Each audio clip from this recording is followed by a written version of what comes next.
Pro-Palestinian protest is happening right now at Missouri State University. Chris Bryant's on the MSU campus where school leaders are hoping, well, there will be a peaceful protest. Chris?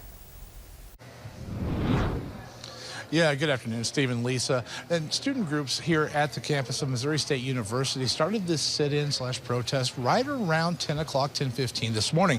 You can see here behind me, they have taken over a little bit of a section here in the upper mid-level of the food court.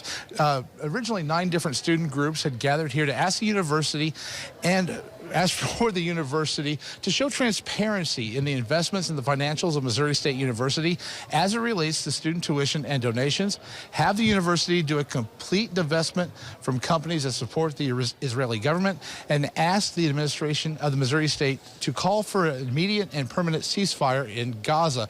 Now, the group here organizing this was the Party for Socialism and Liberation, or PSL, of Springfield. There is a pro-Israel support group outside of the Plaster Student Union here on the campus of Missouri State University, but so far this has been a really peaceful, really respectful protest sit-in by both groups so far, trying to express their views on the situation. Missouri State University sent us a brief statement that said, in part, in light of recent campus protests around the country, Missouri State University is reaffirming its commitment to supporting an environment of free expression. The freedom to exchange views is essential to the mission of the university. Students and others are welcome to lawfully protest and to make their voices heard. Now, we spoke to members from both sides. We'll have more of that coming up today at 4, 5, and 6.